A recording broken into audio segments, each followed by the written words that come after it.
ദൈവ തിരുനാമം മഹത്വപ്പെടുമാറാകട്ടെ. വന്യ വൈദിക ശ്രേഷ്ഠരെ, വിശ്വാസ സമൂഹമേ, പരിശുദ്ധ സ്ലീബ പെരുന്നാൾ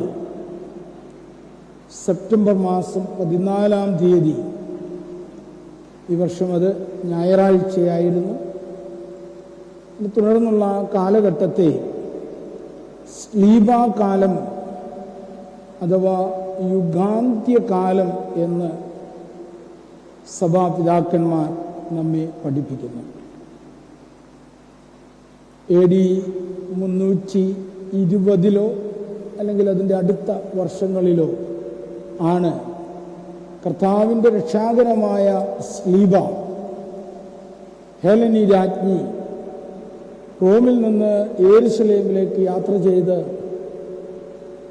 അവിടുത്തെ പ്രമാണങ്ങൾ പരിശോധിച്ച് പൂർവികരോട് ചോദിച്ചറിഞ്ഞ് 3 സ്ലീബാകൾ കാണുകയും ഇതിൽ കർത്താവിൻ്റെ സ്ലീബായിൽ അതിലെ കടന്നുപോയ ഒരു മൃതശരീരം തൊടുവിച്ചപ്പോൾ ആ വ്യക്തിക്ക് ജീവൻ ഉണ്ടായി. അതുകൊണ്ട് ഇത് കർത്താവിൻ്റെ സ്ലീബായാണ് എന്ന് അവർ തിരിച്ചറിഞ്ഞു.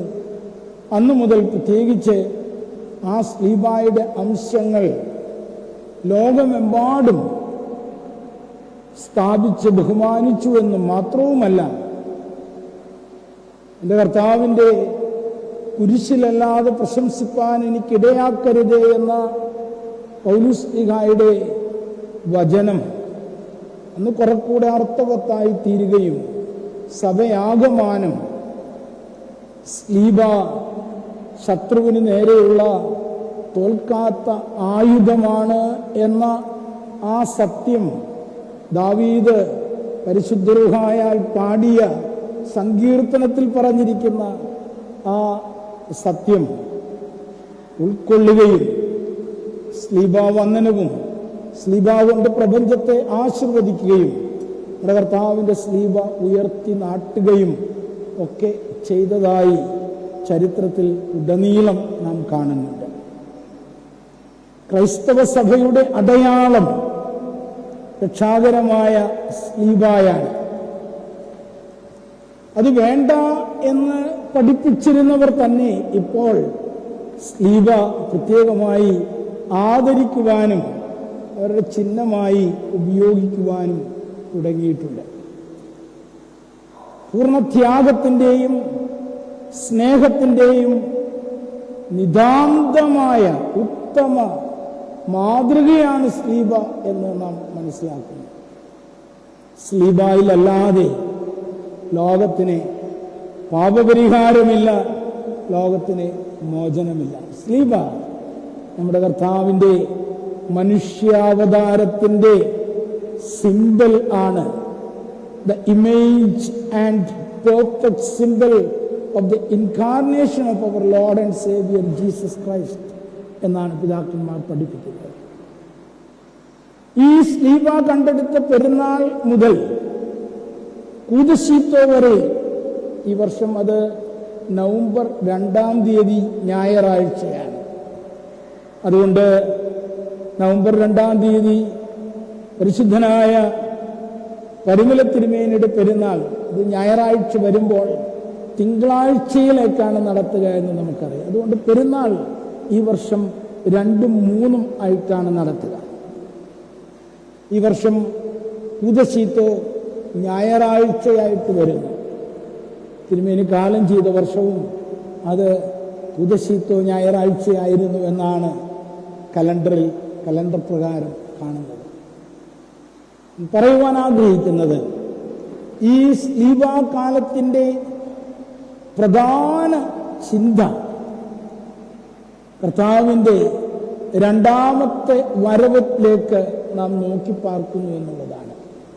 യുഗാന്ത്യകാലം, the eschatological period, or rather the eschatological hope of the Holy Church എന്ന് പറയും. കർത്താവേ വേഗം വരണമേ എന്ന വെളിപാടുകാരൻ്റെ പ്രാർത്ഥനയാണ് ഈ കാലഘട്ടത്തിൻ്റെ മുഖ്യ ചിന്താധാര. ആമേൻ. കർത്താവേ വേഗം വരണമേ. മാറാ അത്ത എന്ന് അതിന് പറയും. അപ്പോൾ അതേ പ്രമാണത്തിൽ നിന്നുകൊണ്ടാണ് വിശ്വാസ പ്രമാണത്തിൻ്റെ അത് ആരംഭിക്കുന്നത്.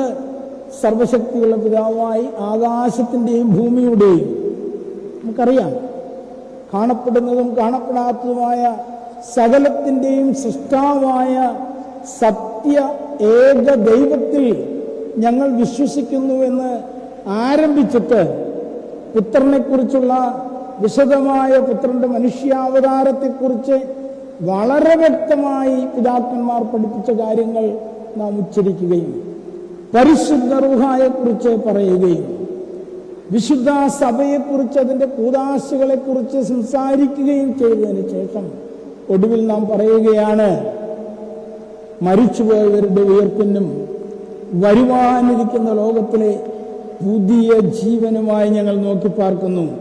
We look forward for the resurrection of the dead and a new life to come. പൗരസ്ത്യ സഭയുടെ വിശ്വാസത്തിന്റെ അടിസ്ഥാന പ്രമാണമാണ് ഇത്. ഈ ലോകത്ത് ഇങ്ങനെ ജീവിച്ച് പോയാൽ പോരാ. ഇതിനപ്പുറത്ത് ഒരു നിത്യതയുണ്ട്. ആ നിത്യതയായിരിക്കണം നമ്മുടെ ലക്ഷ്യം. ആ നിത്യതയെക്കുറിച്ച് സ്വപ്നം കാണുവാൻ നമുക്ക് അവകാശമുള്ളത് ഈ ലോകത്ത് നന്മയിൽ സത്യത്തിൽ ജീവിക്കുന്നവർക്ക് മാത്രമാണ്. അതും കൂടെ ഓർപ്പിക്കുന്നു. വെറുതെ സ്വപ്നം കണ്ടതുകൊണ്ടായില്ല. ഈ ലോകത്ത് നന്മയിൽ വസിക്കുന്നവർക്ക് കർത്താവേ വരണമേ എന്ന് പ്രാർത്ഥിക്കുവാൻ അവകാശമുണ്ട്. ഈ പശ്ചാത്തലത്തിലാണ് ശ്രീബാ പെരുന്നാളിന് ശേഷമുള്ള എല്ലാ വായനകളും കടന്നു വരുന്നത്. ഇന്ന് നാം വായിച്ചു കേട്ട വിശുദ്ധ വേദഭാഗം വിശുദ്ധ മർക്കോസിന്റെ സുവിശേഷം 13-ാം അധ്യായത്തിന്റെ അവസാന ഭാഗം പറയുകയാണ്, അത്തിവൃക്ഷത്തിൽ നിന്ന് ഒരു ഉപമ പഠിപ്പീൻ. അതിന് ഇളംകൊമ്പുകൾ ഉണ്ടാവുകയും ഇലകൾ തളിർക്കുകയും ചെയ്യുമ്പോൾ വേനൽക്കാലമായി എന്ന് നിങ്ങൾ അറിയുന്നു. അപ്രകാരം തന്നെ ഈ കാര്യങ്ങൾ സംഭവിക്കുന്നത് കാണുമ്പോൾ ഇത് വാതിക്കലെത്തിയിരിക്കുന്നു എന്ന് അറിഞ്ഞുകൊള്ളുന്നു. അതിന് മുൻപിൽ വളരെ വിശദമായിട്ട് ലോകാവസാനത്തിന്റെ സൂചനകളെ കുറിച്ച് പറയുന്നുണ്ട്. അപ്പോൾ എന്താണ് അതിന്റെ സൂചന എന്ന് നോക്കിയിരുന്നിട്ട് കുറെ പ്രവചനങ്ങൾ നടത്തിയിട്ട് ഏതെങ്കിലുമൊക്കെ ആളുകൾ പറയുന്നത് കേട്ടിട്ട് പണ്ട് അഞ്ചരക്കാരൊക്കെ ഉണ്ടായിരുന്നു, അതിന്റെ പിന്നാലെ പോവുകയല്ല. ലോകാവസാനം പിതാവല്ലാതെ പുത്രൻ പോലും അറിയുന്നില്ലെന്നാണ് ഇവിടെ പ്രസ്താവിച്ചിട്ടുള്ളത്. എന്ന് പറഞ്ഞാൽ എന്ന് ലോകം അവസാനിക്കുമെന്നുള്ള പ്രവചനങ്ങളല്ല വേണ്ടത്, മറിച്ച് എപ്പോൾ അത് സംഭവിക്കുന്നുവോ അതിനുവേണ്ടി ഉണർന്നും പ്രാർത്ഥിച്ചും നിങ്ങൾ ഇരിപ്പീൻ എന്നാണ്. Are we ready to face the calamities that may happen during this time? നാം ഓർക്കണം, ലോകമെമ്പാടും അനേക വിധത്തിലുള്ള മനുഷ്യ അവകാശ ധ്വംസനങ്ങൾ നടന്നുകൊണ്ടിരിക്കുകയാണ്. കാരണങ്ങൾ പലതാകാം. വംശീയത, അധികാരക്കൊതി, രാഷ്ട്രീയ ലാഭം, അതുപോലെ തന്നെ വെപ്പണൈസേഷൻ അഥവാ ആയുധവൽക്കരണം, ആയുധങ്ങൾ മേടിച്ച് കൂട്ടി അതുകൊണ്ട് ലോകത്തെ മുഴുവൻ നശിപ്പിക്കുവാനുള്ള തത്രപ്പാട്. ഇന്നലെയും ഒരു കരാറിന്റെ കാര്യം കണ്ടു. 28,000 കോടി ഡോളറൊക്കെയാണ് ആയുധ പന്തയത്തിന് വേണ്ടി ഭാരതം ഉൾപ്പെടെ ചെലവഴിക്കുന്നത്. ഞാൻ അതിനെക്കുറിച്ച് കമന്റ്സ് ഒന്നും പറയുന്നില്ല. ഇത് ഒരു വലിയ വ്യാപാര ശൃംഖലയാണ്. അതുകൊണ്ട് ആയുധങ്ങൾ ഉണ്ടാകുന്ന കാലത്തോളം ചെറിയ രാജ്യങ്ങളിലും വലിയ രാജ്യങ്ങളിലും പട്ടിണി രാജ്യങ്ങളിലും സമ്പന്ന രാജ്യങ്ങളിലും ഒരുപോലെ യുദ്ധക്കെടുതികൾ ഉണ്ടാകും, മനുഷ്യാവകാശ ധ്വംസനങ്ങൾ നടക്കും.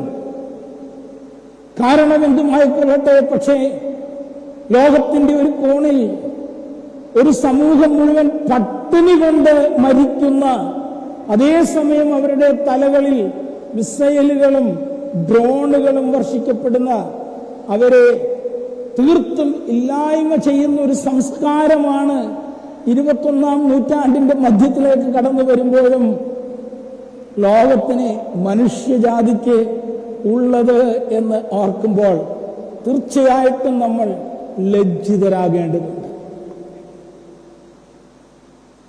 ഞാനിത് സൂചിപ്പിക്കുന്നത് ദൈവകൃപ ധാരാളമായി ഒഴുകുവാൻ, പ്രാർത്ഥിക്കുവാൻ നമുക്ക് കഴിയണം. ഈ ലോകത്തിന്റെ അധികാരികൾ അവർക്ക് അവരുടെ മനസ്സ് സമാധാനപരമാക്കി തീർക്കണമേ എന്നാണ് ഇന്നും നാം പിതാക്കന്മാരുടെ ഖാനസ്തോക്രമത്തിൽ പ്രാർത്ഥിച്ചത്.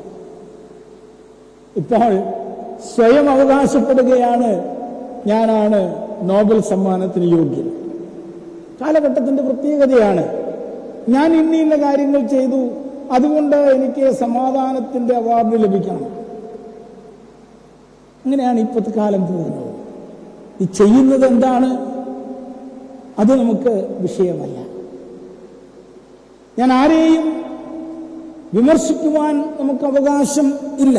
പക്ഷെ ഓർക്കേണ്ടുന്നത്, മനുഷ്യാവകാശ ലംഘനങ്ങൾ അതിശക്തമായി ഇന്നും നടക്കുന്നു. പട്ടിണിയും ദാരിദ്ര്യവും നടക്കുന്നു. അവിടെ ഈ കാലഘട്ടത്തിൽ നമുക്ക് പ്രാർത്ഥിക്കുവാനുള്ളത്, തളിർക്കുന്ന അത്തിയെ നോക്കുമ്പോൾ അവിടെ കാണേണ്ടതായ കാര്യം, ഇതിനൊക്കെ ഒരന്ത്യമുണ്ട്. കാലങ്ങൾ മാറി വരും. ഒരു വേനലുണ്ടെങ്കിൽ തുടർന്ന് വർഷമുണ്ട്. ഈ കാര്യങ്ങൾ ഓർക്കുവാൻ നമുക്ക് സാധിക്കണം. അനേക ഉന്നത രാജ്യങ്ങളൊക്കെ ഇതിനു മുൻപും ഉണ്ടായിട്ടുണ്ട്. ലോകത്തെ മുഴുവൻ അടക്കി വാണ അനേകം സാമ്രാജ്യങ്ങൾ ഉണ്ടായിട്ടുണ്ട്. അതൊക്കെ ഇന്ന് കുപ്പക്കുഴിയിലാണ്. അതുകൊണ്ട് ഓർക്കേണ്ടത്, ദൈവമേ, നിന്റെ രാജ്യം വരണമേ, നിന്റെ ഇഷ്ടം സ്വർഗത്തിലെ പോലെ ഭൂമിയിലും ആകണമേ എന്ന് പ്രാർത്ഥിക്കുവാൻ നമുക്കിടയാകണം. മറ്റുള്ള കാര്യങ്ങളിലൊന്നും നാം വിഭ്രമിച്ചിതരാകരുത്. തീർച്ചയായിട്ടും മാനുഷികമായിട്ട് പരിഗണിക്കുമ്പോൾ ഈ ദിവസങ്ങളിലൊക്കെ മോൾക്ക് PGക്ക് ഇന്നിടത്ത് അഡ്മിഷൻ കിട്ടി, മോൻ അവിടെ ജോലിക്ക് പോയി, ഒക്കെ ശരിയാണ്. പക്ഷെ അതിലൊന്നും ദൈവത്തെ സ്തുതിക്കണം അതിലൊക്കെ. എന്നാൽ അതിൽ കൂടുതൽ അഭിരമിക്കുവാൻ നമുക്കിടയാകരുത്. ഇനി എല്ലാം റെഡിയായി, തിന്നുക, കുടിക്കുക, ആനന്ദിക്കുക, അതാണ് ചിന്തിക്കുന്നതെങ്കിൽ നാളെ നിനക്കൊരവസാനമുണ്ട്. ഞാനെന്റെ വാക്കുകളെ ചുരുക്കട്ടെ. ലോകത്തിന് അവസാനം എന്നുണ്ടാകും അത് നമുക്കറിഞ്ഞുകൂടാ. പക്ഷെ എന്റെയും നിന്റെയും ലോകത്തിന് ഏതു നിമിഷവും അവസാനമുണ്ടാകാം. ഈ ലോകത്ത് ജനിച്ചവരാരും ഒരു 120 വയസ്സ് മാക്സിമം, അതിൻ്റെ അപ്പുറത്ത് ആരും ജീവിച്ചിട്ടില്ല. അതുകൊണ്ട് ലോകത്തിന് അവസാനമുണ്ടാകുമോ അറിയില്ല. പക്ഷെ എനിക്കും നിനക്കും അവസാനമുണ്ട്. അങ്ങനെ അവസാനമുണ്ടെങ്കിൽ ആ അവസാനത്തിലേക്ക് പ്രതീക്ഷയോടെ കാത്തിരിക്കുവാൻ ഈ ദിവസങ്ങൾ നമുക്ക് ഇടയാകണം. നമുക്ക് ദൈവത്തെ മഹത്വപ്പെടുത്താം, വിശുദ്ധ തൃത്വത്തെ ആരാധിക്കാം, പിതാക്കന്മാർ നമ്മെ കാണിച്ചു തന്ന വഴികളിലൂടെ നമുക്ക് സഞ്ചരിക്കാം. ഇപ്പോൾ സ്ലീബായുടെ കുക്കുലിയോൻ ചൊല്ലി, വാങ്ങിപ്പോയവരെയും ഓർത്ത് കുക്കുലിയോൻ ചൊല്ലി വിശുദ്ധ കുർബാനയുടെ പൂർത്തീകരണത്തിലേക്ക് നമുക്ക് കടന്നു വരാം. പിതാവിനും പുത്രനും പരിശുദ്ധ റൂഹായിക്കും മഹത്വം കരയറ്റാം. ആമേൻ.